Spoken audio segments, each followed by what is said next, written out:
You know, when we think of artificial intelligence, it's easy to picture some far-off sci-fi future. But here's the thing, it's not the future, it's right now. AI is already in our hospitals, helping doctors spot tumors earlier and figuring out which patients might be at the highest risk for things like infections. So what does this massive shift in healthcare actually mean for us? Let's get into it. Which brings us to the big question, right?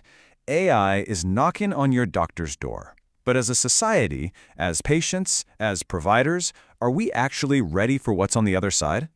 To get a real answer, we're going to dive into this huge report from the World Health Organization. They went straight to the source, asking health leaders all across Europe what's really going on with AI inside their health systems.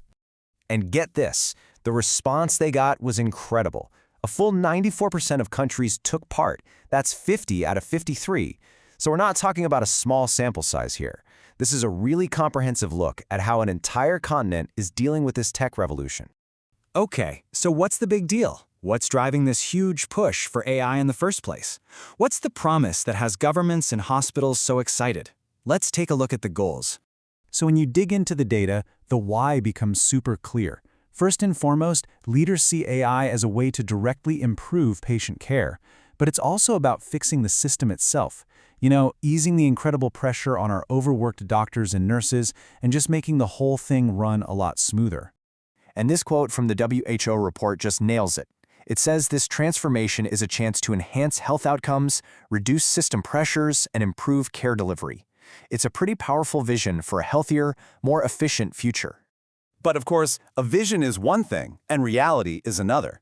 For every bit of promise, there are some very real problems. So, what's the reality check here? What are the biggest hurdles holding this AI revolution back?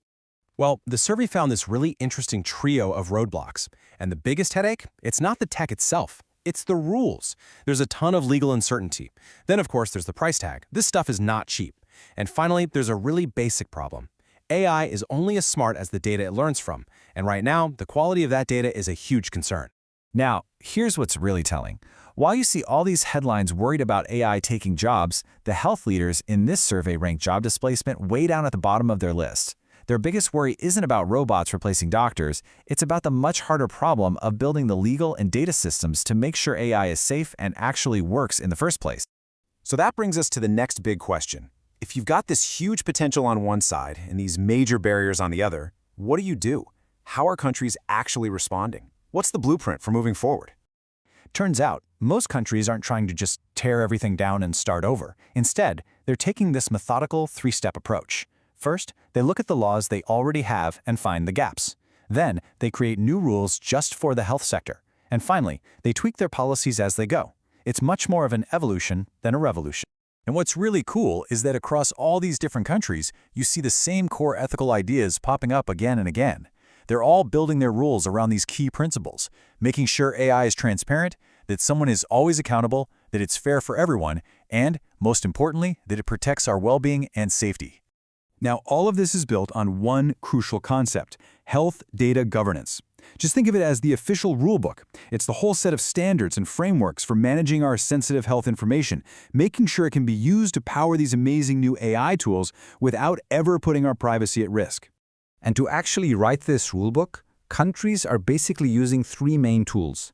They're setting up a dedicated health data authority to be the watchdog, they're creating a national governance framework to set the rules of the road, and they're building health data hubs to manage the actual information.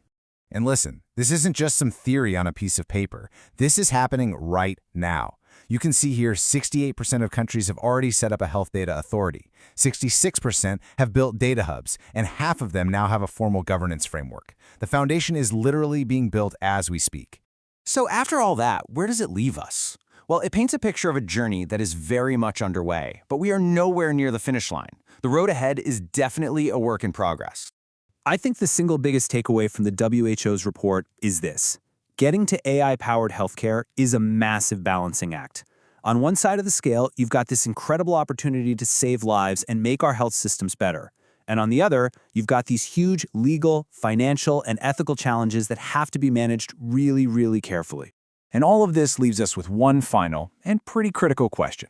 As we keep weaving this powerful technology into the most important systems in our lives, how do we, all of us together, make sure that all this innovation actually serves humanity, without ever compromising our safety and our most important values.